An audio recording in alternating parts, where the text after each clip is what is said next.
ஆண்டவராகிய இயேசு கிறிஸ்துவின் நாமத்தினாலே உங்கள் யாவருக்கும் வாழ்த்தை நான் தெரிவித்துக் கொள்கிறேன். கர்த்தர் நம்மை ஆசீர்வதிப்பாராக. ஆமென். அல்லேலூயா. நாம் விசுவாசத்தை குறித்து தியானித்து கொண்டு இருக்கிறோம்.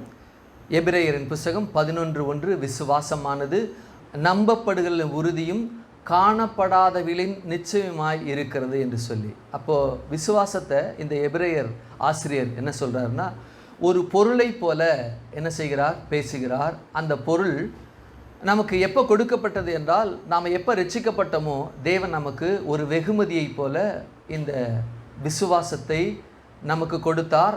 இதை வைத்து நீங்கள் உலகத்தை ஜெயித்து கீழ்ப்படுத்துங்கள் என்று சொல்லி. ஆமென்.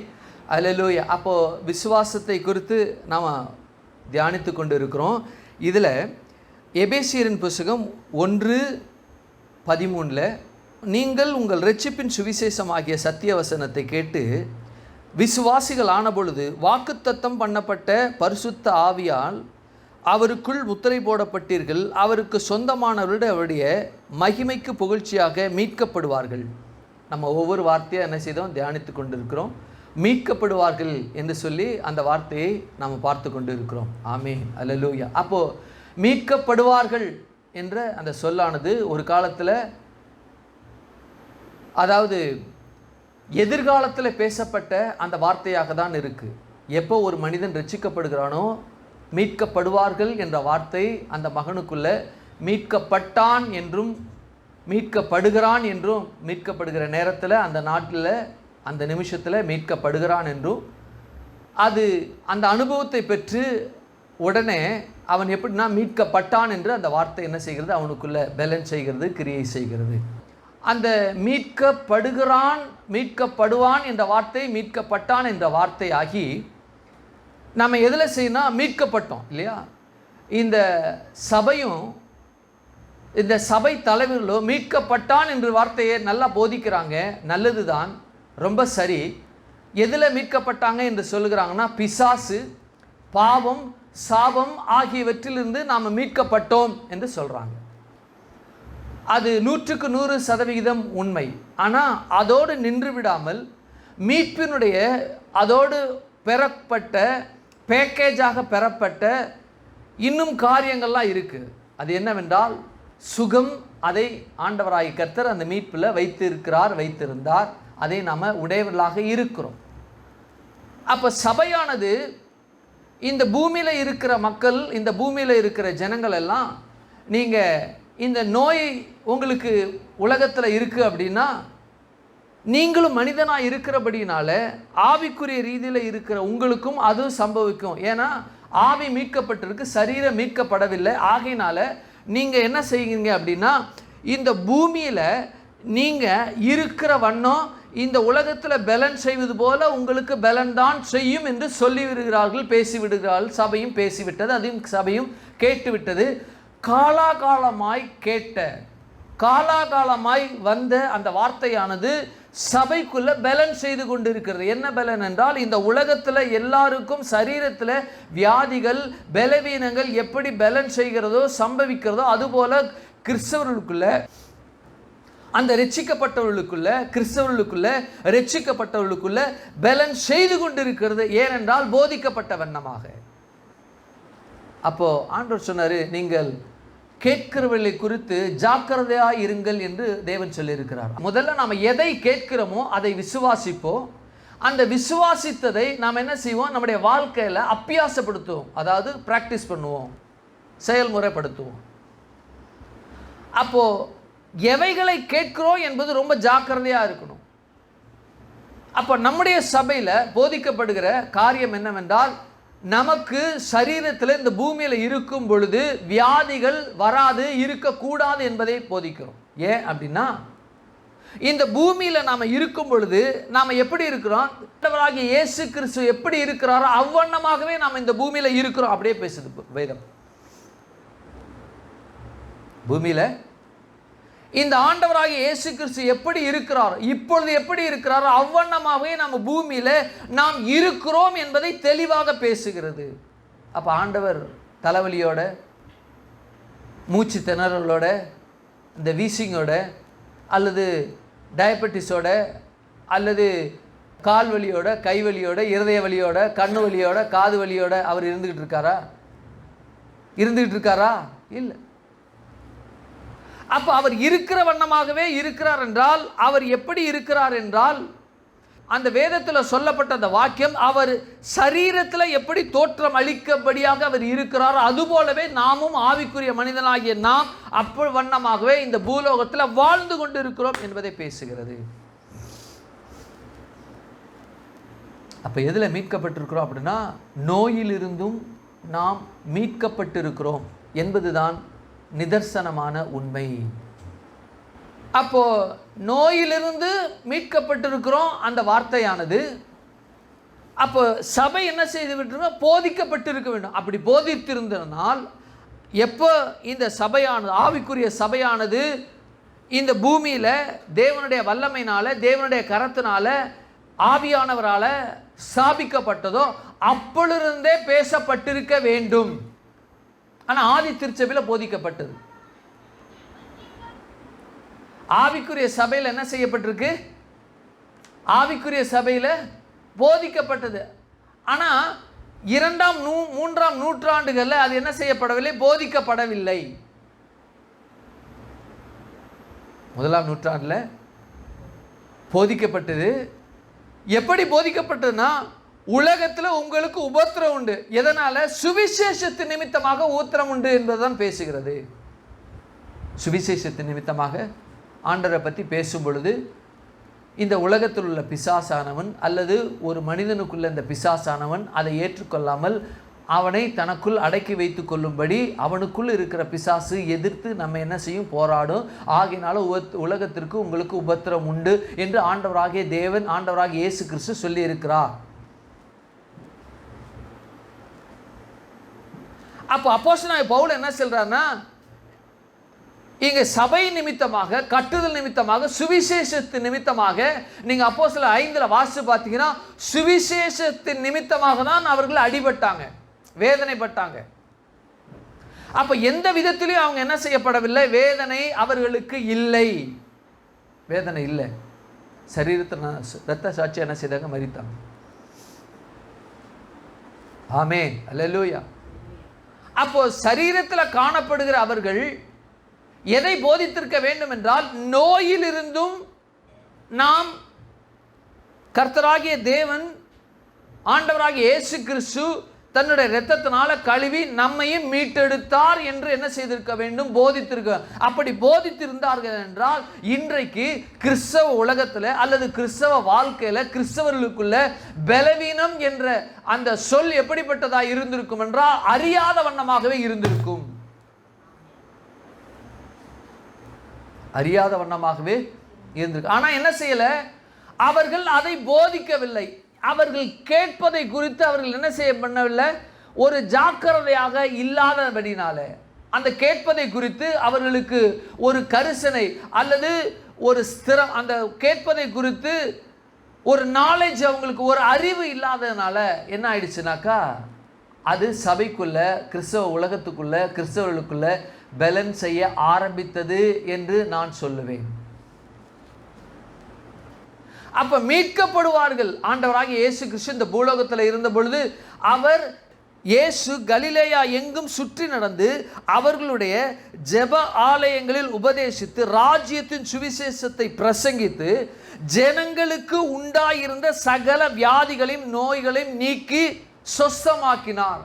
அப்ப ராஜ்யத்தின் சுவிசேஷம் பிரசங்கிக்கப்படுகிற எந்த இடத்திலும் சகல ஜனத்திலும் இருக்கக்கூடிய சகல வியாதிகளை, நோய்களை குணப்படுத்துகிறது என்பதை பிராக்டிக்கலாகவே, செய்முறையாகவே ஆண்டவராகிய இயேசு கிறிஸ்து என்ன செய்தார்? செய்து காண்பித்தார், செய்து முடித்தார்.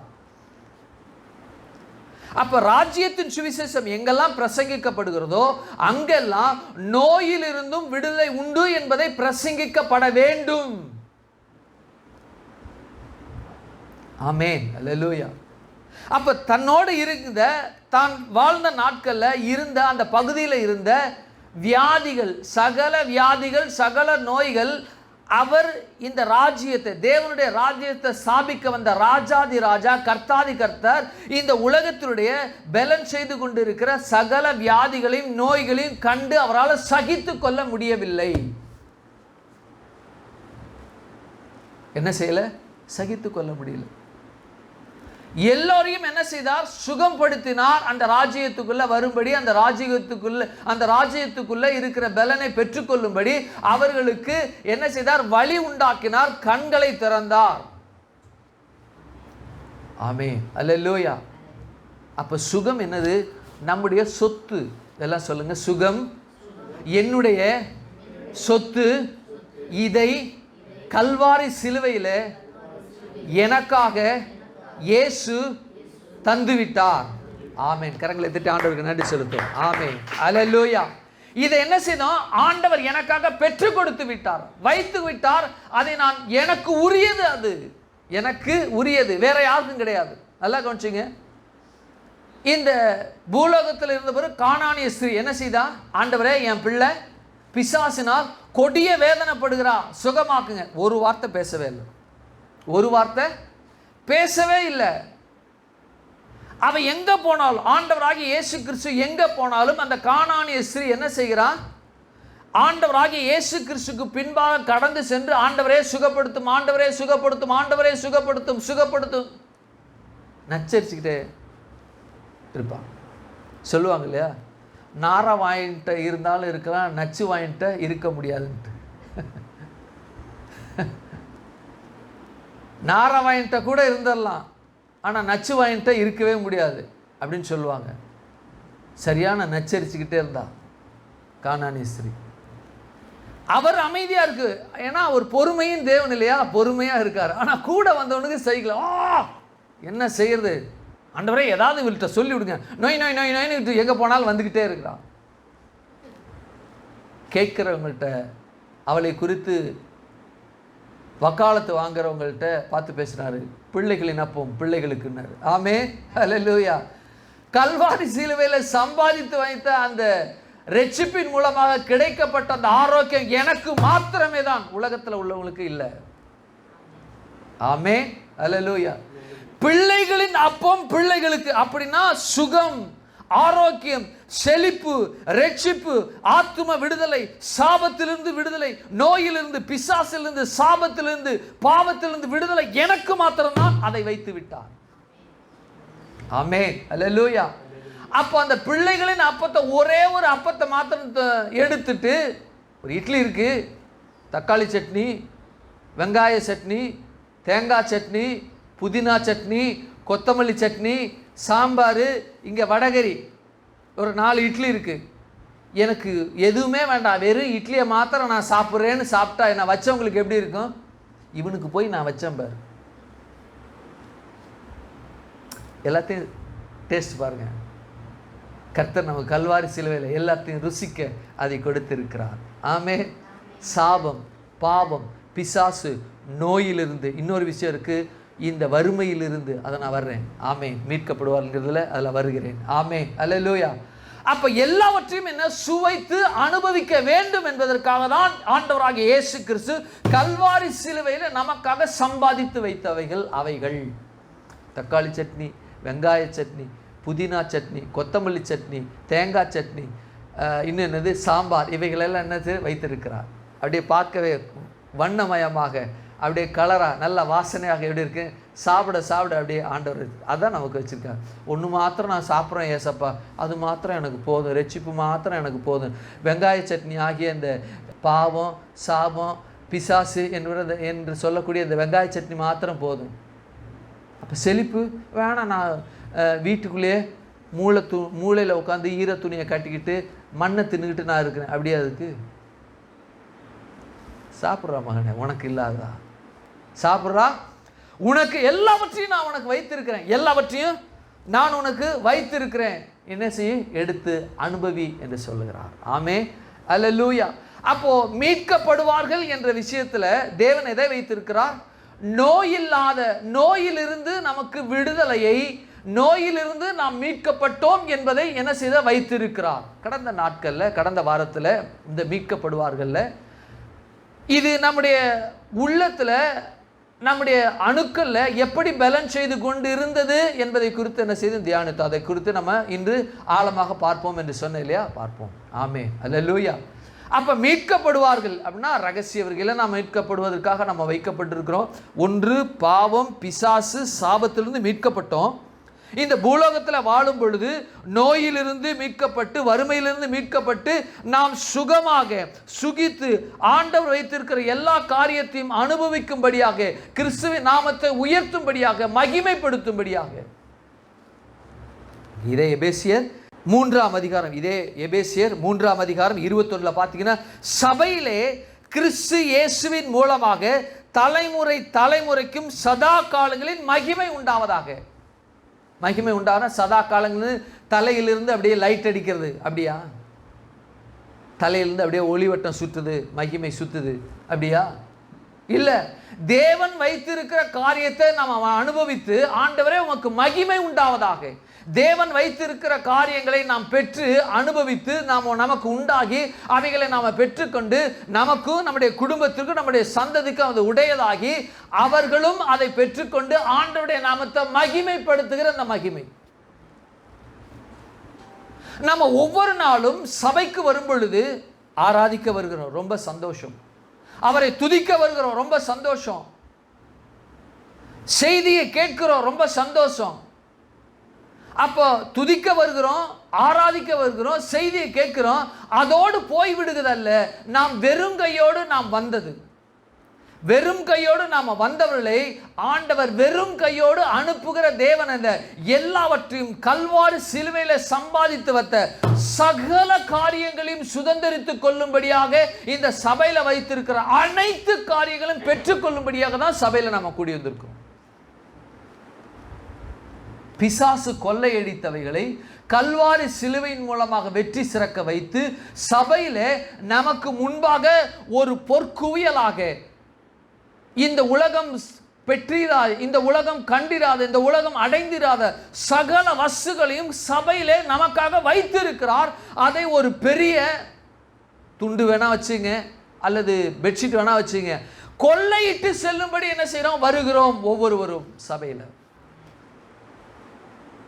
ரட்சிக்கப்பட்ட அது மாத்திரம் போது நான் போயிடுறேன், அப்ப வியாதி நான் அனுபவிச்சுக்கிறேன் அப்படின்னு சொன்னோம்னா அவர் சம்பாதித்து வைத்த அந்த சம்பாத்தியத்தை நாம் என்ன செய்யும்? அலட்சியம் செய்கிறோம் என்பது அர்த்தம்.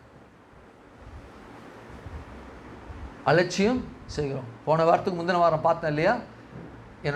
நம்முடைய தகப்பன் நல்ல ஒரு பைக் வாங்கி கொடுத்து, இந்த பைக்கை ஓட்டு தம்பி, இந்த உனக்காக புதுசாக வாங்கிட்டு வந்திருக்கேன் அப்படின்னா, பைக்காவது ஒன்றும் தேவையில்லை, கண்ணாடி மாத்திரம் எடுத்துக்கிறேன். எதுக்கு கண்ணாடி? சேவ் பண்ணுறதுக்கு. மற்ற எதுவும் எல்லாம் குப்பை தொட்டில் போடுங்க அப்படின்னா, அதை கொண்டு வந்து கொடுக்கிற நம்முடைய தகப்பனுக்கு இழிவை உண்டாக்குகிறோம். பொருள் வேண்டாம் மாத்திரமல்ல, யாரு கொண்டு வந்து தருகிறார்களோ அவர்களை இழிவு செய்கிறோம் மறைமுகமாக. என்ன செய்கிறோம்? அப்ப சபையில் சம்பாதித்து வைத்தவைகளை நாம் என்ன செய்யும்? அள்ளி செல்வதற்காக நாம் என்ன செய்கிறோம்? வந்திருக்கிறோம். அப்போது இந்த சுகமாகுதல், இந்த சுகமாக்கும் அந்த காரியம் சபையில் என்ன செய்யப்பட்டிருக்கு? சொல்லப்பட்டிருக்கு, பேசப்பட்டிருக்கு ரட்சிப்பின் மூலமாக. ஆமே, அல்லேலூயா. அப்போது காலம் காலமாய் சொல்லப்பட்டு பேசப்பட்டு வந்த இந்த பிரச்சனையானது, இந்த நோயானது, இந்த பலகீனமானது நமக்கு இருக்கதான் செய்யும் என்று சொல்லப்படுகிற இந்த வார்த்தையை அடிப்பதற்கு, போக்குவதற்கு, அல்லது இப்படிப்பட்ட காரியத்திலிருந்து நாம் விடுபடுவதற்கு சில நாட்கள் செல்லதான் செல்லும். ஏன்னா காலம் காலமாக சொல்லி வந்தது, நாமும் அதை போல என்ன செய்யப்பட வேண்டும்? அதை சொல்லி சொல்லியே இந்த சபைக்குள்ள, கிறிஸ்தவ உலகத்துக்குள்ள, கிறிஸ்துவுக்குள்ள இருக்கக்கூடிய சகல இந்த நோய்களையும் சகல வியாதிகளையும் விரட்ட நாம் சொல்லிக்கொண்டே இருப்பது அவசியமாக வேண்டும். அவசியம் ஆக வேண்டும். முதல்ல சபை ரட்சிக்கப்பட்டது. ரட்சிக்கப்பட்ட உடனே ஆதி சபையிலேயே பரிசுத்த ஆவியின் அபிஷேகத்தை பெற்ற பொழுது பைத்தியம் அப்படின்னானுங்க. அசூசா தெருவில் முதல்ல பெந்தெகோஸ்தே அனுபவத்தை பெற்றாங்க. இந்த அப்போஸ்தலர் நடவடிக்கைகளில் பெற்ற இந்த அனுபவமானது இந்த உலகத்தில் இருக்கிற நமக்கும் அப்போஸ்தலராகிய ஊழியர்களும் எங்கே வானத்திலிருந்து குதித்து வந்தவர்கள் அல்ல, இந்த பூமியிலிருந்து நம்மை போல மனிதர்களாக இந்த உலகத்தில் வந்தவர்கள் தான். அவர்கள் இதை பெற்றுக்கொள்வார்கள், ஆனால் நாமும் இதை பெற்றுக்கொள்வோம் என்று அசுசா ஸ்ட்ரீட்டில் என்ன செய்தாங்க? ஒரு முகமாக கூடி அங்கே தேவனை ஆராதித்தாங்க. வலைத்தளங்களில் வேணா நீங்கள் the experience of Azusa street என்று போட்டு பாருங்க. அசுசா தெருவின் அனுபவம், பெந்தேகோஸ்தே அனுபவம், pentecostal experience, Azusa street of pentecostal எக்ஸ்பீரியன்ஸ்னு போட்டு பாருங்க. வலைதளத்தில் வீடியோவோடையே வரும் உங்களுக்கு. அப்போ அங்க பெற்றுக்கொண்டாங்க. ஆதி திருச்சபையில் நாமும் இதை பெற்றுக்கொள்வோம். அப்போ அந்த அசுசா ஸ்ட்ரீட்ல பெற்றுக்கொண்ட அதே அனுபவத்தை இவர்களும் பெற்றுக்கொள்ள அவங்க என்ன வாஞ்சையாய் வைராக்கியமா என்ன செய்தாங்க? ஒன்று கூடி தேவனிடத்தில் ஜெபித்தாங்க. எப்படி இந்த ஆதி அப்போஸ்தலர் காலத்தில் மேல் வீட்டறையில் அந்த அனுபவத்தை பெற்றார்களோ அதுபோல அசுசா தெருவில் அந்த மேல் வீட்டறையில் பெற்றாங்க. கிட்டத்தட்ட 3 வருடங்கள் என்ன செய்யப்பட்டது? அந்த அனுபவம் அங்கே வந்து யாரெல்லாம் ஜெபித்தார்களோ அவர்களுக்கெல்லாம் அந்த அபிஷேகம், அந்நிய பாஷையோடு அபிஷேகத்தை பெற்றுக்கொண்டாங்க. அந்த நாட்களில் பேசினாங்க இல்லையா, அதை போல பேசினாங்க. இவர்கள் பைத்தியக்காரர்கள் என்று பேசினாங்க. ஒரு சில பேர் என்ன பேசினாங்க அப்படின்னா, இவர்கள் அசுத்த ஆவி பிடித்து அசுத்த உதடு போல ஏதோ உளறுகிறார்கள், இவர்கள் அசுத்த ஆவி பிடித்தவர்கள் என்று பேசினாங்க. இப்படியே பேசினாங்க, அசுத்த ஆவி பிடித்தவர்கள் அப்படியே பேசினாங்க. உலகமெங்கும் என்ன செய்தது? பரம்பினது. அப்போ இந்த பெந்தேகோஸ்தே அனுபவத்தை, இந்த பெந்தேகோஸ்தே அந்நிய பாஷை, பெந்தேகோஸ்தே அனுபவம் இருந்தது. ஆனால் அந்நிய பாஷை அடையாளம் என்பது அந்த அசுசா அந்த அனுபவத்தின் மூலமாக, அசுசா தெருவினுடைய அனுபவத்தின் மூலமாக உலகுக்கு அறிமுகப்படுத்தப்பட்டது.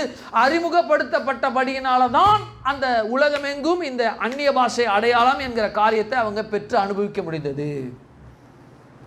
அது உண்மையானால் அப்ப ரட்சிக்கப்பட்ட நாம், இந்த பூலோகத்தில் வசித்து கொண்டிருக்கிற நாம், இந்த பூலோகத்தில் பாவம், பிசாசு, சாபம் என்பதை மாத்திரம் நான் விடுதலை பெறவில்லை, நோயிலிருந்து விடுதலை பெற்று விட்டேன் என்று சொல்ல, அதை பற்றி அறிவிக்க, அதை பற்றி பிரசங்கம் பண்ண, அதை பற்றி விசுவாசிகளுக்கு, கிறிஸ்தவ உலகத்திற்கு ஒரு அறிவு, ஒரு நாலேஜ் வருவதற்கு பேசப்பட வேண்டியது அவசியமாகிறது. அப்போ இந்த சுகம் ஆகுதல் என்கிற அந்த காரியத்தை நாம் என்ன செய்யறோம்னா 2 டைமென்ஷனில் சொல்லியிருக்காங்க. ஒன்று இன்னர் ஹீலிங் என்றும், இன்னொன்று செல்ஃப் ஹீலிங் என்றும். ஒன்று இன்னர் ஹீலிங் என்றும், இன்னொன்று செல்ஃப் ஹீலிங் என்றும் சொல்லியிருக்காங்க. அதாவது இன்னர் ஹீலிங் என்றால் உள் சுகமாகுதல் அல்லது உள் குணமாகுதல். செல்ஃப் ஹீலிங் என்றால் சுய சுகமாகுதல். அதை பற்றி நம்ம பேசல வருகிறேன். சுய சுகமாகுதல் என்றால் அப்போ உள் சுகமாகுதல், குணமாகுதல் என்பதை குறித்து என்ன செய்து கொண்டிருக்கிறோம்? தியானித்துக் கொண்டிருக்கிறோம். இது சரீரத்துக்குள்ளே ஆண்டவராகி கர்த்தர் நமக்கு ஏற்கனவே கொடுத்த சகல ஜீவராசிகளுக்கும், உலகத்தில் இருக்கிற மனிதர்கள் மாத்திரமல்ல, விலங்குகள், பிராணிகள், ஊரும் பிராணிகள் எல்லாவற்றிற்கும் உள் சுகமாகுதல் அல்லது உள் குணமாகுதல் தேவன் கொடுத்து விட்டார். Inner healing. கடந்த வாரம் பார்த்தோம் இல்லையா, ஒருத்தர் அடிபட்டு இருக்கிறாரு அப்படின்னா, அடிபட்டவுடன் ஐயோ எனக்கு அடிபட்டு விட்டது, அவ்வளோதான், நான் மரித்து விட போகிறேன் இன்னும் கொஞ்ச நாள்ல என்று கவலைப்பட தேவையில்லை. ஏன்னா நமக்கு தெரியும், அப்படியே எண்ணெய் போட்டால் தேங்காய் எண்ணெய் போடுவாங்க, அல்லது மஞ்சள் பொடி போடுவாங்க, இல்லாட்டி வேப்பிலை போடுவாங்க. அந்த வலிக்கு ஏற்ற மாதிரி சில மருத்துவ குணமுள்ள இலைகளை அல்லது எண்ணெய்களை, மருந்துகளை தடவும் போல என்ன செய்யும்? அடி தானே பட்டுச்சு, ஒன்றும் பெரிய விஷயம் இல்லை. ஏன் அப்படின்னா, அந்த வலி பட்ட உடனே எனக்கு தெரியும் என் சரீரம் இதை குணமாக்கக்கூடிய தன்மை இருக்குன்றது தெரியுதோ இல்லையோ, ஆனால் சுகமாகிவிடும் என்ற அறிவு, அந்த நாலேஜ் நமக்கு இருக்கிறது, எல்லாருக்கும் இருக்கு இல்லையா? எல்லாம் அடிபட்டுருச்சு, எழுந்தவுடனே ரத்தம் கொட்ட கொட்ட போவாங்க. ரத்தம் கொட்ட கொட்ட போனேன், அதனால் இன்னும் கொஞ்ச நாள் சரியாக இருங்க, ஒன்றும் பிரச்சனை இல்லை, விடுங்க, ரொம்ப ஜென்டிலாக இருக்கிறவங்க, இல்லைங்க அதெல்லாம் சரியாயிடுச்சு, கொஞ்ச நாள் சரியாக விடுங்க, அதெல்லாம் ஒன்றும் பிரச்சனை இல்லை. சின்ன குழந்தைங்கன்னா அழுவும், ரத்தத்தை அடிபட்ட வழியில் அழுவாது, ரத்தத்தை பார்த்து அழுவும்.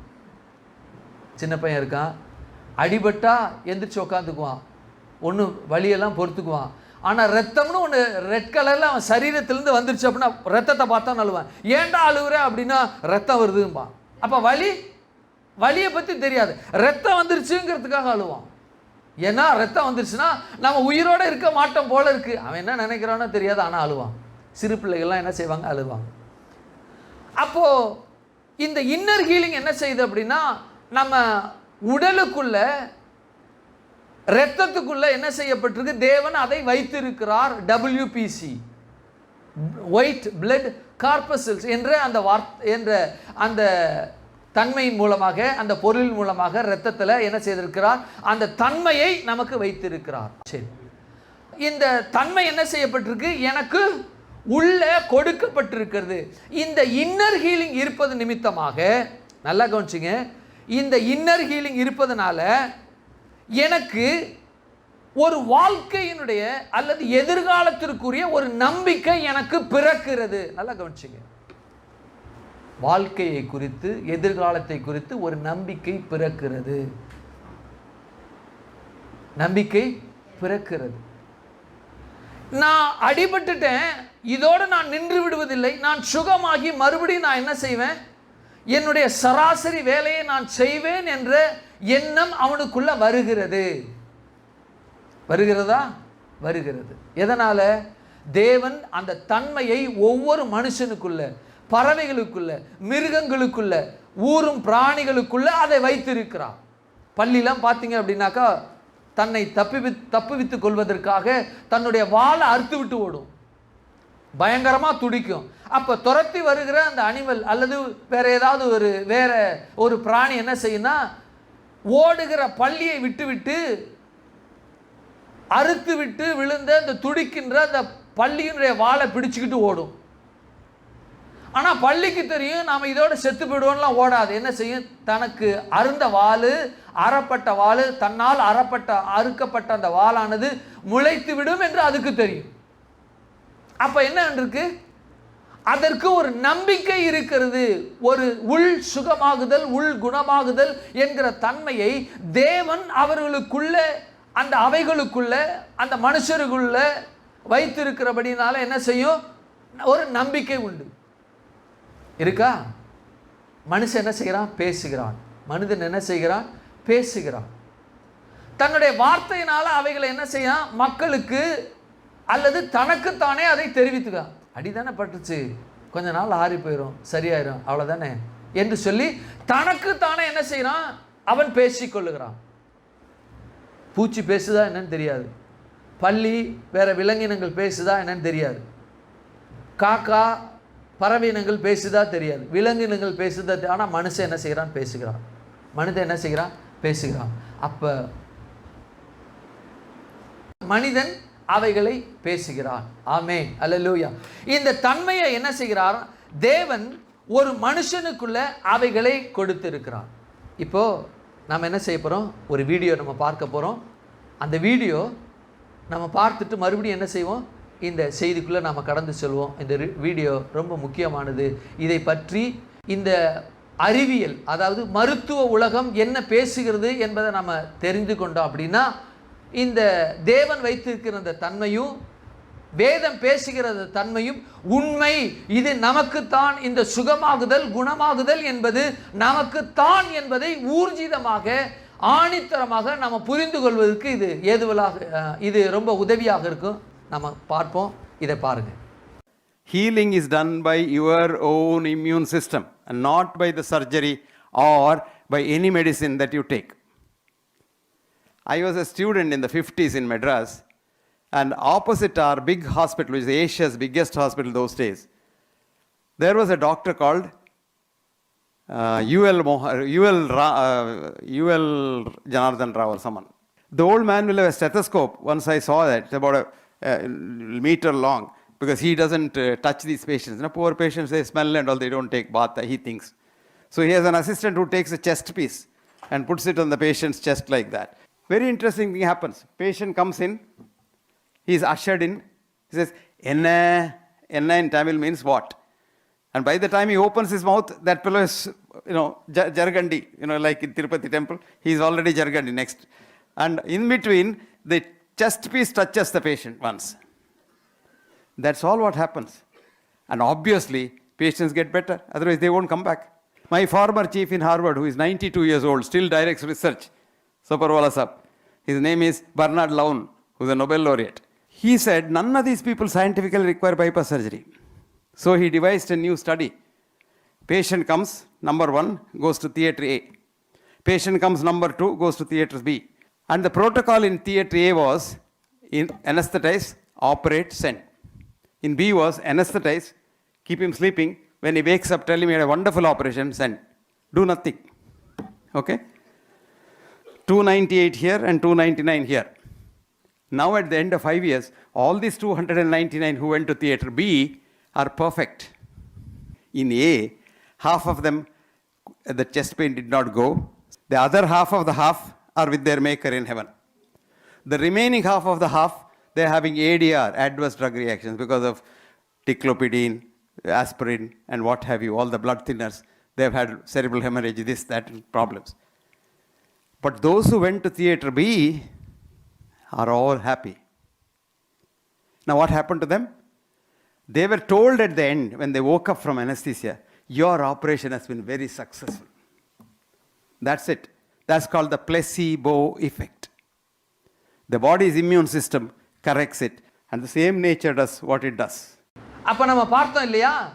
அப்போ இந்த காணொளி என்ன சொல்லுகிறது அப்படின்னா, இயற்கையே ஒரு மனிதனுக்குள்ள தன்னை காப்பாற்றி கொள்ளும்படிக்கு அல்லது தன்னை குணமாக்கி கொள்ளும்படிக்கு தேவன் அவர்களுக்குள்ள ஒரு தன்மையை கொடுத்திருக்கிறார். அது என்னவென்றால் இன்னர் ஹீலிங் என்ற ஒரு தன்மை. ஒவ்வொரு மனுஷனுக்குள்ள என்ன செய்யப்பட்டிருக்கு? அது கொடுக்கப்பட்டு இருக்கிறது. தேவன் தான் அதை கொடுத்தார்.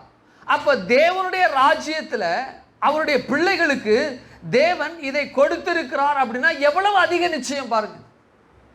உலகத்தில் இருக்கிற மக்கள்கள் எல்லாம் ஏதாவது பிரச்சனை, போராட்டங்கள், இந்த உலகத்தில் நோய் பயங்கரமான தன்னுடைய வலையில தன்னுடைய பலனை இந்த பூமியில சகல பிராணிகளுக்குள்ளும் என்ன செய்து கொண்டு இருக்கிறது? வல்லமையான காரியத்தை செய்து கொண்டு இருக்கிறது. ஆகவே தேவன் என்ன செய்து விட்டார்? எல்லோருக்கும் இந்த இம்யூன் சிஸ்டம், உள் குணமாகுதல், சுகமாகுதல், அந்த நோய் எதிர்ப்பு ஆற்றலை, அந்த அமைப்பை தேவன் ஒவ்வொரு ஜீவராசியிலும் கொடுத்திருக்கிறார். இதிலிருந்து நீங்க என்ன செய்யுங்க? உங்களை காத்துக்கொள்ளுங்க. அப்போ உலகத்தில் இருக்கிற இந்த ஜீவராசிகள், இந்த பிராணிகள், இவைகளெல்லாம் பிழைத்து கொள்ளும்படி இந்த உடலில் உள்ள ஒரு அமைப்பை, இந்த நோய் எதிர்ப்பு அமைப்பை, இம்யூன் சிஸ்டத்தை தேவன் கொடுத்திருக்கிறார். ஆனால் அவருடைய இரத்தத்தினால கழுவப்பட்ட அவருடைய பிள்ளைகள் சரீரத்தில் எப்படி சுகமாக இருக்க வேண்டும் என்று சொல்லி சுகமோடு மாத்திரமே இருக்கும்படி என்ன செய்கிறார்? தேவன் செய்கிறார். அப்போ இந்த இம்யூன் சிஸ்டம், அதாவது இந்த இம்யூன் சிஸ்டம், இந்த நோய் எதிர்ப்பு சரீரத்தில் கொடுக்கப்பட்ட அமைப்பு எதனோடு தொடர்பு உடையது? எதனோடு இது தொடர்பு படுத்தி பேசுகிறது என்றால், இந்த inner healing deals with soul, principally memory and feeling என்று சொல்றாங்க. அதாவது உள் சுகமாவுதல் ஆத்மாவுடன் முக்கியமாக நினைவு மற்றும் உணர்ச்சிகள் மூலமாக தொடர்பு உள்ளது. என்ன உணர்ச்சி அப்படின்னா, இந்த உணர்ச்சி ரெண்டு விதமான உணர்ச்சி இருக்கு. நான் அதை அப்புறம் வர்றேன். முதல்ல நினைவு பற்றி வருவோம். அப்ப இன்னர் ஹீலிங் இந்த ஆத்மாவில் கொடுக்கப்பட்ட ஒரு விலை மதிக்க முடியாத ஒரு பெரிய பொக்கிஷம் என்னவென்றால், மெமரி என்ற அந்த ஸ்தானத்தில் அது என்ன செய்யுது? முதல்ல அது செயல்படுகிறது. இந்த இன்னர் ஹீலிங் நினைவில் அடிபடுது.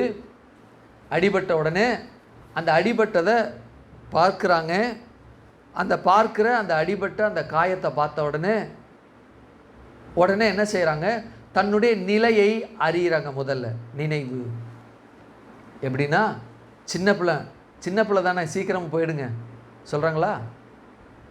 சொல்கிறாங்களா? சொல்கிறாங்க. கொஞ்சம் 40-50 வயது 40-50 வயது சரியாயிரும், ஆனால் உங்களுக்கு உடலில் ஏதாவது இருக்குதா அப்படின்னு கேட்டுக்குவாங்க. அப்போ பெரியவங்க ஏதாவது அவங்களுக்கு அடிபட்டுருச்சு அப்படின்னா இனி அவங்களுக்கு கூடுகிறது ரொம்ப கஷ்டங்க. ஏன்னா அவங்க சரீரம் அதற்கான இம்யூன் சிஸ்டத்தை என்ன செய்திருச்சு, கொஞ்சம் கொஞ்சமாக இழந்துருச்சு என்பதை பற்றி பேச ஆரம்பிச்சிருவாங்க. அப்போ நினைவு என்ன செய்கிறதுனா ஒரு மனிதனுடைய இன்னர் ஹீலிங்கில் மிகவும் வைட்டல் ரோல் என்ன செய்கிறது, வகிக்கிறது. இந்த memory and the feeling plays the vital role for the immune system என்று சொல்றாங்க. நினைவும் உணர்வும் நம்முடைய மனதில் நம்முடைய சரீரத்தில் இருக்கக்கூடிய அந்த சுய சுகமாகுதலுக்கு முக்கிய பங்கு வகிக்கிறது என்று சொல்றாங்க. அப்போ சிறு பிள்ளைங்க, நடுத்தர வயதில் உள்ளவங்க, மிகவும் வயதானவங்களுக்குள்ள என்ன நினைவு இருக்கிறதுனா சிறு பிள்ளை தானே சரியாகிவிடும். சிறு பிள்ளை நினைக்கிறதோ இல்லை, பெரியவங்க சிறு பிள்ளையை பற்றி பேசிடுவாங்க. ஆனால் நடுத்தர 45-50 வயது உள்ளவங்க அவங்க என்ன செய்கிறாங்க அப்படின்னா அடிபட்ட உடனே தனக்கு இருக்கக்கூடிய நிலைமையை யோசிக்கிறாங்க. தன்னுடைய சரீரம் எப்படிப்பட்டது, இந்த காயத்தை தாங்கும்படிக்கு இந்த சரீரத்துடைய அமைப்பு இருக்கிறதா என்று சொல்லி அவங்க யோசிக்கிறாங்க, நினைக்கிறாங்க. அப்போ ரொம்ப வயதில் முதிர்ந்தவங்களாம் 80-90 வயசு இருக்கிறவங்களா இருந்தா அடிபட்டுருச்சுங்க, என்ன நடக்குன்னு தெரில, ரொம்ப பலகீனமாக இருக்கிறாங்க, அப்பா இல்லை அம்மா ரொம்ப பலகீனமாக இருக்கிறாங்க என்ன என்று சொல்லி அதை போல் சின்னவங்க நினைக்காத போல் அவங்களும் நினைப்பதற்கு ஏதில்லை. இவங்களை பற்றி தன்னுடைய பிள்ளைகள் என்ன செய்வாங்க, பெற்றோரை பற்றி, வயதான பெற்றோரை பற்றி பிள்ளைகள் என்ன செய்கிறாங்க, நினைக்கிறாங்க. அப்போது ஒரு மனுஷனுக்குள்ள அந்த இன்னர் ஹீலிங்கு, இந்த நினைவு என்கிற அந்த காரியம் என்ன செய்யுதுன்னா ஒரு முக்கிய பங்கு வகிக்கிறது. முக்கிய பங்கு வகிக்கிறது பொதுவாக உலகத்தில் இருக்கிறது. அதை அப்படியே கிறிஸ்தவத்துக்கு எடுத்துகிட்டு வருவோம், இல்லை ரட்சிக்கப்பட்ட பிள்ளைகளுக்குள்ள கொண்டு வருவோம். சிறு பிள்ளைக்கு அடிபட்டு இருக்கு, நடுத்தர வயதுக்கு உள்ளவர்களுக்கு அடிபட்டு இருக்கு, அல்லது 60-70-80 வயது உள்ள அந்த பெரியவர்களுக்கு அடிபட்டு இருக்கு. ஆனால் வேதம் சொல்லுகிறது என்ன, அவருடைய தழும்புகளால் குணமானீர்கள் என்ற வாஸ்தவம். உலகத்தில் உள்ள மனுஷன் சின்ன பிள்ளை அடிபட்டுருச்சுன்னா சின்ன பிள்ளை தானே அடிபட்டுரும், சின்ன பிள்ளை பேசாதான பெரியவங்க பேசிடுவாங்க. வயதில் ரொம்ப முதிர்ந்தவர்கள், தள்ளாடினவர்கள், அவர்களை பற்றி பேசும் பொழுது இதே நடுத்தர வயது உள்ள தன்னுடைய மகன், தன்னுடைய வயது முதிர்ந்த தள்ளாடின தன்னுடைய பெற்றோர் தாயை பார்த்து பேசுவாங்க. அவங்களுக்கு எப்படி இருக்கிறதோ தெரியல, அடிபட்டுருச்சு, பாத்ரூமில் வலிக்கி விழுந்துட்டாங்க, அல்லது கீழே விழுந்துட்டாங்க, போகும்போது கால் இரடு விழுந்துட்டாங்க, நடைப்பயிற்சி பயிலும் பொழுது என்ன செய்தாங்க, அவங்க கீழே விழுந்துட்டாங்க, என்னன்னு தெரியல, அவங்க பாடி பேசுவாங்க. ஆனால் அந்த நடுத்தர வயதில் உள்ளவங்க என்ன செய்வாங்க அப்படின்னா தனக்கு இருக்கிற உடலினுடைய கண்டிஷன், அமைப்பை, அந்த நிலையை குறித்து பேசுவாங்க. எனக்கு என்ன இருக்கிறது, இந்த இரத்தத்தில் சுகர் இருக்கிறதா, அல்லது ஏதாவது காரியங்கள் இருக்கிறதா என்று என்ன செய்வாங்க, பேசி நினைப்பாங்க. ஆனால் ஆவிக்குரியவங்களை அப்படியே எடுத்துட்டா அவருடைய தழும்புகளால் சுகமானோம் என்கிற வார்த்தை மாத்திரம்தான் இருக்கிறது. அல்லேலூயா. அப்போ இம்யூன் சிஸ்டம் இந்த தேவனுடைய வார்த்தையை பெற்றுக்கொண்டு, நான் ஏற்கனவே சொன்னேன் இல்லையா, போன வாரம் அதை தியானித்தோம் இல்லையா, ஒவ்வொருவரும் தான் பேசுகிற அந்த வார்த்தையை தனக்குள் இருக்கிற அந்த மூலக்கூறுகள், அணுக்கள் என்ன செய்கிறது அப்படின்னா அவர்கள் பேசுகிற வார்த்தையை உற்று நோக்கி கொண்டு இருக்கிறது, கேட்டுக்கொண்டு இருக்கிறது. நாம் எவைகளை பேசுகிறோமோ, நாம் எவைகளை அறிக்கை செய்கிறோமோ, அந்த பேசுகிற அந்த அறிக்கை செய்கிற அந்த வார்த்தையை உற்று நோக்கி கொண்டு அதன்படி செயலாற்ற, அதன்படி கிரியை செய்ய, அதன்படி இந்த சரீரத்தை வைத்துக் கொள்வதற்கு இந்த மூலக்கூறுகள், இந்த அணுக்கள் என்ன செய்கிறது, பிரயாசப்படுகிறது, வேலை செய்கிறது, கிரியை செய்கிறது என்று பார்த்தோம். ஆமென், அல்லேலூயா. இது உலகத்தினுடைய எல்லா சக மனிதரும். அப்ப ஆவிக்குரிய மனிதராகிய நாம் இருக்கும் பொழுது எவ்வளவு பிரச்சனை வந்தாலும் அவருடைய தழும்புகளால் நான் சுகமாகிறேன் என்கிற அந்த வார்த்தை மாத்திரம்தான். இப்ப அந்த வார்த்தைக்குள்ள போகிறோம். சரி, இப்போ இந்த சரீரம் பிற்கப்பட்ட இந்த சரீரமானது, ஆண்டவருடைய இயேசு கிறிஸ்துவுடைய சரீரமானது நாம் சுகமாக வாழ வேண்டும் என்பதற்காக அந்த வார்த்தையை நாம் எடுத்து பேசி நம்முடைய நோய் எதிர்ப்பு சக்தியை நமக்குள்ள அந்த வார்த்தை கொடுக்கும்படியாக தான் அந்த வார்த்தை என்ன செய்யப்பட்டு பேசப்பட்டிருக்கிறது. அதற்காக தான் இந்த தேவனுடைய இயேசுவுடைய சரீரம் பிற்கப்பட்டது என்று நான் சொல்லுகிறேன்.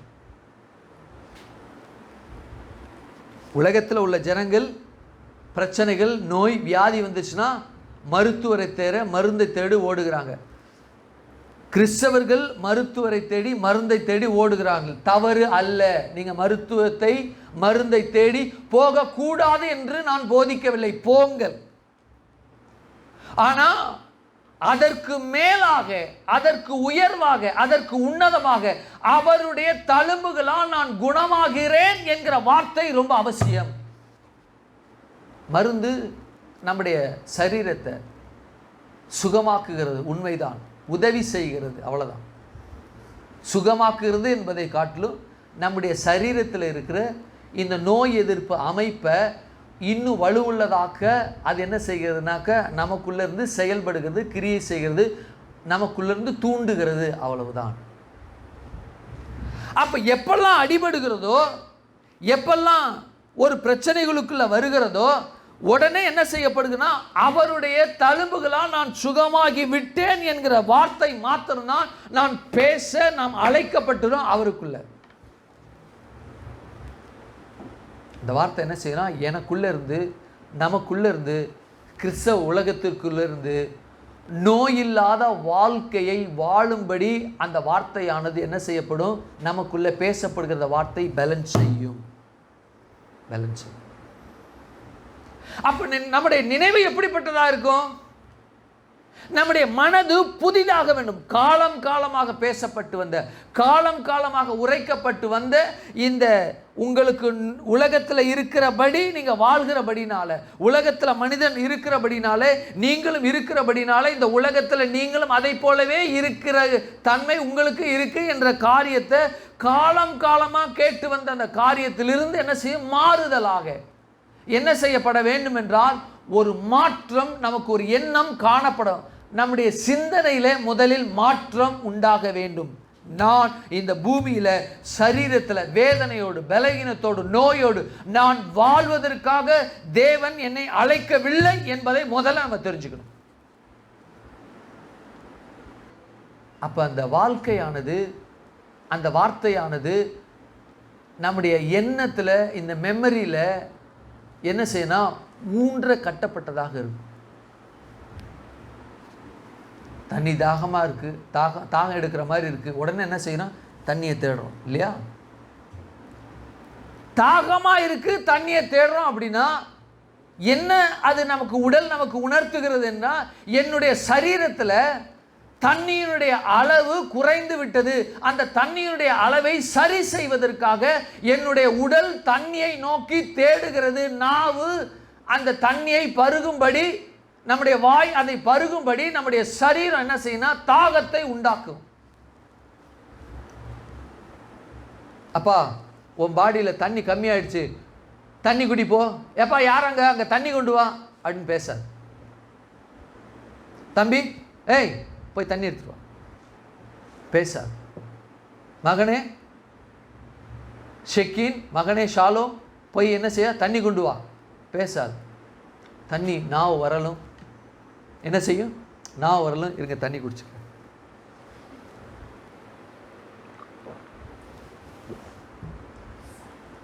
நாவு வறண்ட உடனே என்ன செய்யுது, தண்ணி என்ன செய்யுது, குடிக்குது. அப்போ நம்முடைய சரீரத்தில் ஒரு குறைவு உண்டாகும் பொழுது அந்த குறைவை நிவர்த்தி செய்வதற்கு இந்த இயற்கையை என்ன செய்யுது, தண்ணீரை பெற்றுக்கொள்ளும்படி. உங்கள் உடம்புல தண்ணி கம்மியாயிடுச்சுப்பா, என்ன செய்ய, குளத்தில் போய் விழுந்துரு, இல்லாட்டினா ஏதாவது ஒரு தண்ணியில் போய் நில்லு, இல்லாட்டினா மழை பெய்யும் போது அப்படியே நினச்சிக்கிட்டு தண்ணி உன் உடம்புல வந்துடும். அப்படியா அப்படியா அப்படியா அல்லது ஈர துணியை மேலே ஃபுல்லாக மேலே போத்திக்க, தண்ணியை நான் இழுத்துக்கிறேன் அப்படியா சொல்லும்? என்ன நடைமுறை இருக்கோ அதைப்படி நம்ம செய்ய வேண்டும். அப்ப நமக்கு ஒரு நடைமுறை இருக்கிறது. நான் இந்த பூலோகத்தில் நோய் இல்லாதபடிக்கு வாழ்வதற்காக தேவன் ஒரு ரட்சிப்பை, ஒரு மீட்பை எனக்கு கொடுத்திருக்கிறார். அதை நான் விசுவாசிக்கிறேன். ஆகவே அந்த மீட்புக்குள்ள எனக்கு என்ன இருக்கிறது? சுகம் இருக்கிறது. நோய் இல்லை, பலகீனம் இல்லை. நான் சுகமாக மாத்திரமே வாழக்கூடிய தன்மை எனக்குள்ள இருக்கிறது என்பதை நாம் எப்பொழுதும் நினைவில் வைத்துக் கொள்ள வேண்டும். அதற்காக தான் தேவன் அவருடைய தழும்புகளால் நான் சுகமாகிறேன் என்ற வார்த்தை என்ன செய்கிறார்? பேசியிருக்கிறார். அப்ப இந்த சரீர அமைப்பானது எப்படிப்பட்டனா, we are integrated being created by God. நாம தேவனுடைய படைப்பு எப்படிப்பட்ட அமைப்பு படைப்பாக இருக்கிறோம் என்றால், ஒவ்வொன்றும் இணைக்கப்பட்ட அமைப்புல என்ன செய்யப்பட்டிருக்கோம்? படைக்கப்பட்டிருக்கிறோம். சரீரத்தில் ஒரு தலை, 2 கால், 2 கை என்ன செய்யப்பட்டிருக்கு? படைக்கப்பட்டிருக்கு இல்லையா? ஆமென், அல்லேலூயா. கால் மாத்திரம் தனியா நீ போயிட்டு நடந்துருவா, கடைக்கு போயிட்டு வா, அப்படியா? கை மாத்திரம் போய் வேலை செய்ய, இந்த கழட்டி விடுறேன், போய் வேலை செஞ்சுட்டு வா, தண்ணி எடுத்துட்டு வா அப்படின்னா டக்கு டக்கு டக்கு அப்படி ஓடுதா? இல்லை, சரீரம் முழுவதும் எந்திரிச்சு போகுது. அப்போ நாம் எல்லாம் இன்டகிரேட்டடா என்ன செய்யப்பட்டிருக்கோம்? ஒருங்கிணைக்கப்பட்ட ஒரு சரீர அமைப்பை நம்ம பெற்றிருக்கிறோம். அந்த ஒருங்கிணைப்பு நினைவிலையும் உணர்ச்சிகளிலையும் என்ன செய்யப்பட்டிருக்க? ஒன்றோடு ஒன்று இணைக்கப்பட்டு இருக்கிறது. நம்முடைய அவயவங்கள் மாத்திரம் சரீரத்தோடு இணைக்கப்படவில்லை. உணர்வும் நினைவும் நம்மோடு ஒன்றோடு ஒன்றாக இணைக்கப்பட்டு இருக்கிறது. நினைவு இல்லையா? அப்போ சபையானது சொல்லியிருக்கு, பாவத்திலிருந்து, பிசாசிலிருந்து, சாபத்திலிருந்து ரட்சிக்கப்பட்டுங்க. நமக்கு என்ன இருக்கு? அப்பாடா, பாவத்திலிருந்து எனக்கு விடுதலை கிடைச்சு, நான் பாவம் செய்வது இல்லை, பாவம் இனி என்ன மேற்கொள்வது இல்லை என்று சொல்லி நாம் என்ன செய்கிறோம்? அந்த பாவத்தை மேற்கொண்டு அந்த நினைவு இருக்கிறபடினால தான் நாம் என்ன செய்கிறோம்? மேற்கொள்கிறோம் இல்லையா? என்ன செய்கிறோம்? மேற்கொள்கிறோம். அப்போ இந்த பாவம், சாபம், இந்த பிசாசு இவைகளை பற்றி மேற்கொள்ளப்பட்டோம் என்கிற அந்த அறிவு நமக்கு இல்லை என்றால், அப்படி போதிக்கப்படவில்லை என்றால், வாரத்தில் ஒவ்வொரு நாளும் நீங்க பரிசுத்தமா இருக்கீங்க, தேவன் உங்களுக்கு இயேசுவின் இரத்தத்தினால மீட்கப்பட்டிருக்கீங்க என்று சொல்லி ஒரு மாதத்தில் அட்லீஸ்ட் 4 வாரத்தில் ஒரு வாரமாவது பாவத்தை குறித்து, மீட்பை குறித்து போதகர்கள், சபை பேசிக்கொண்டு இருக்கிறது. புள்ளி விவரம் சொல்லும். ஒரு மாதத்தில் சபையானது மாதத்தில் 4 வாரம் இருக்குமானால், ஒரு வாரத்தில் அட்லீஸ்ட் 4 வாரத்தின் ஒரு வாரத்தில் ஒரு தடவையாவது பாவத்தை குறித்து, மீட்பை குறித்து, ரட்சிக்கப்பட்டதை குறித்து சபை போதிக்கின்றது. ஆனா எதை போதிக்க மறந்து விட்டது என்றால், சரீர சுகம் முழுவதுமாக சரீரத்தில் நான் சுகம் பெற்று இருப்பேன் என்பதை குறித்து போதிக்க மறந்து விட்டது. அப்போ இந்த சரீரத்தில் பெறக்கூடிய, இந்த சரீரத்துக்குள்ள பெறக்கூடிய இந்த சுகத்தை குறித்து என்ன செய்யப்பட வேண்டும்? போதிக்கப்படுவது ரொம்ப அவசியம். போதிக்கப்படுவது ரொம்ப அவசியம். உதாரணத்துக்கு பார்த்தீங்க அப்படின்னா, நம்ம வீட்டிலலாம் கேஸ் இருக்கு இல்லையா? கேஸ் இருக்கு. கேஸை நம்ம செல்ஃபோன் மூலமாக அதை நாம் பதிவு பண்ணுறோம். குறித்த நாட்களில் நமக்கு எஸ்எம்எஸ் வருகிறது. வந்த உடனே இன்றைக்கு உங்களுக்கு இந்த செல் ஃபோன் அந்த எஸ்எம்எஸ் மூலமாக பார்க்குறோம், உங்களுக்கு இன்றைக்கு டெலிவரி என்று சொல்கிறோம். நம்ம வீட்டில் இருந்தால் வாங்கிக்கொள்வோம், அல்லது வீட்டில் நம்ம முடியாதபடிக்கு இருந்தாங்க அப்படின்னாக்கா பக்கத்து வீட்டில் கொடுத்துட்டு போகும்படி நம்ம சொல்கிறோம். அவங்க பக்கத்து வீட்டில் கொடுத்துட்டு போகிறாங்க. சரி, இதுதான் நம்முடைய நடைமுறை வாழ்க்கை. நமக்கு இவைகள்லாம் தெரிந்தது இல்லையா? ஆமாம் தானே? ஆமாவா இல்லையா? கரைகளை வைத்து சொல்லுங்கள். ஆமே, இதெல்லாம் நமக்கு தெரியும். அப்போது பணத்தை கொடுப்போம், சிலிண்டரை கொடுப்பாங்க, அதோடு சேர்த்து ஒரு பில்லு கொடுப்பாங்க. பில்லு கொடுப்பாங்களா? பில்லு கொடுக்குறாங்களா? கொடுக்குறாங்களா இல்லையா? ஆமாம், கொடுக்குறாங்க. அந்த பில்லு நாம் வச்சுருக்கிறோம். அந்த பில்லு என்ன செய்யும் தெரியுமா உங்களுக்கு? அந்த பில்லு என்ன செய்யும் தெரியுமா உங்களுக்கு? தெரியுமா உங்களுக்கு? அந்த பில் என்ன செய்யும் அப்படிங்கிறத தெரியும்னா கையை உயர்த்துங்க. தெரியாதுன்னா கையை உயர்த்துங்க. அந்த பில் பற்றி என்ன செய்யுங்கிறது தெரியாது. தெரியுமா தெரியாதா? பெற்றுக்கொண்டோம். ஆனால் அந்த பில்லு உங்களுக்குள்ளே என்ன செய்யும் தெரியுமா? கையை வைத்து சொல்லுங்கள். தெரியுமா அது தெரியாதா? தெரியாது. Very good. அந்த பில்லை பெற்றுக்கொண்ட நாம் அந்த சிலிண்டருக்கான கிரயத்தை விலையை நாம் கொடுத்துட்டு சிலிண்டரை வச்சுட்டு போகிறாங்க. இது ஒரு நல்ல தருணமாக இருக்கும். இதை கேட்கிற வலைதளத்தில் கேட்கிற நீங்கள் கூட என்ன செய்யுங்க, இதை நீங்கள் கேட்டுக்கொள்ளுங்க. அந்த பில்லை பெற்றுக்கொண்ட நாம் அந்த சிலிண்டர் நிமித்தமாக, அந்த சிலிண்டர் அந்த சிலிண்டரினால் உண்டாகக்கூடிய தீ விபத்தினால, உயிர் விபத்தினால நடந்திருக்குமானால், அந்த சிலிண்டர்னால் தீ விபத்து உயிரிழப்பு இருந்திருக்குமானால், அந்த பில் என்ன செய்ய, அந்த பில்லை வைத்துக்கொண்டு நீங்க அந்த இன்சூரன்ஸ் கிளைம் பண்ண உங்களால முடியும்.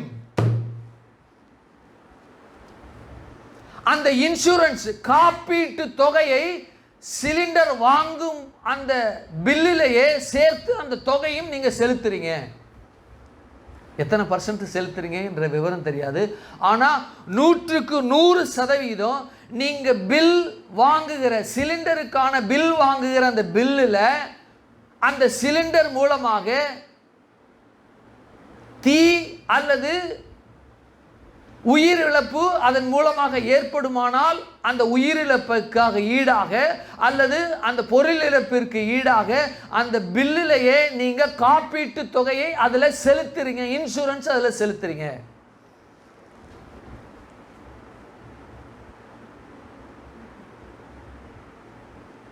இதில் லட்சத்தில் புள்ளி விவரம் சொல்லுது, லட்சத்தில் அல்லது 1000ல் 2-3 பேர், லட்சத்தில் ஒரு 10-15 பேர் தான் இதை பெற்றுக்கொள்கிறார்கள். மிச்சமெல்லாம் காப்பீட்டு தொகை அது அப்படியே இருக்கிறது. காப்பீட்டு தொகை அப்படியே இருக்குன்னா, அந்த சிலிண்டரினால் உண்டான தீ விபத்தின் மூலமாக பெறாமல் எத்தனையோ லட்சங்கள் கோடிகள் அந்த காப்பீட்டு தொகைக்குள் இந்த எண்ணெய் நிறுவனங்கள் அதை வைத்திருக்கிறது என்பதுதான் நிதர்சனமான உண்மை.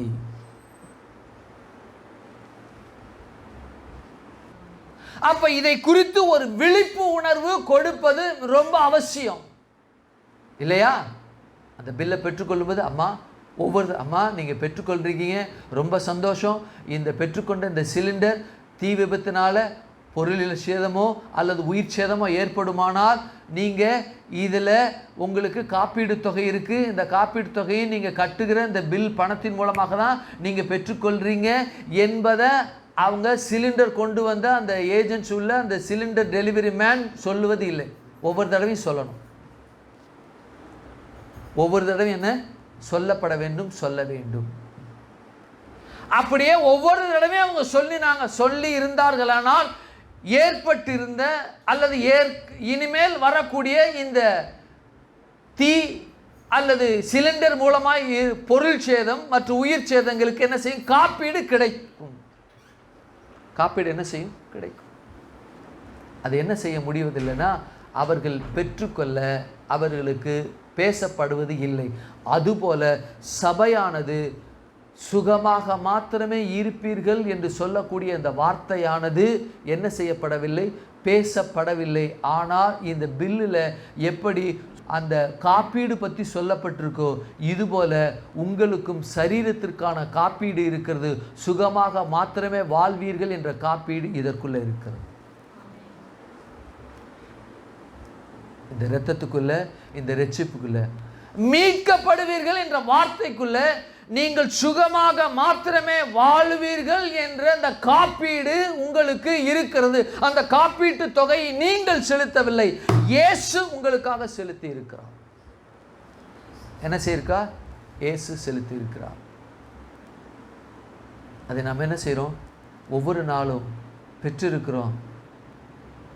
அப்போ இந்த தன்மை எனக்குள்ள எப்படி ஒவ்வொரு நாளும் அதை நான் வார்த்தையின் மூலமாக, ஒவ்வொரு நாளும் எப்படி இதை நான் அனுபவத்தின் மூலமாக ஒவ்வொரு நாளும் நான் இதை அனுபவிப்பேன் என்பதை வருகிற வார்த்தையில் நம்ம தியானிப்போம். கண்களை மூடுவோம். ஹல்லேலூயா ஜீசஸ், ஹல்லேலூயா. உமக்கு நன்றி ஆண்டவரே, உமக்கு நன்றி செலுத்துகிறோம் கர்த்தாவே. ஹல்லேலூயா. கர்த்தருடைய கரம் எங்கள் மத்தியில் இருப்பதற்காக நாங்கள் நன்றி செலுத்துகிறோம். கர்த்தருடைய மகிமை எங்கள் மத்தியில் இருப்பதற்காக நாங்கள் நன்றி செலுத்துகிறோம். ஹல்லேலூயா. இந்த ஆண்டவரே, இந்த உள் சுகமாகுது, இன்னர் ஹீலிங் எங்களுக்குள்ள இந்த சபையானது பேசப்படாதபடிக்கு எங்களுடைய சபை இருக்குமானால், மீட்படுகிற இந்த வார்த்தைக்குள்ள, இந்த மீட்பு என்கிற வார்த்தைக்குள்ள உள் சுகமாகுதல் என்கிற அந்த காரியத்தினால எங்கள் நினைவின் மூலமாக எங்கள் சரீரம் முழுவதும் கட்டப்பட ஆண்டவர் இன்டகிரேட் ஆக, ஆண்டவரே நாங்கள் அவயங்கள் மூலமாக நாங்கள் இன்டகிரேட்டட் ஆகாமல் இப்படிப்பட்ட மீட்கப்படுதல் நிமித்தமாக சரீர சுகமும் நாங்கள் அதன் மூலமாக பெற்றுவிட்டோம் என்கிற அந்த இன்டகிரேட்டட் மூலமாக நாங்கள் இணைக்கப்பட எங்களுக்கு உதவி செய்கிறார். கரத்தில் எங்களை ஒப்பு கொடுக்கிறோம். ஆண்டவரே, நாமத்தை மகிமைப்படுத்துங்க, ஆசீர்வதிங்க, பலப்படுத்துங்க, காத்துக்கொள்ளுங்க, நன்மையினால முடிச்சுட்டுங்க, பெரிய காரியத்தை செய்யுங்க. இயேசுவின் நாமத்தில் ஜெபிக்கிறோம் ஜீவனுள்ள நல்ல பிதாவே, ஆமே ஆமென். ஒரு பாடலை பாடும் பொழுது ஆண்டவருக்கு நாம் காணிக்கை செலுத்துவோம்.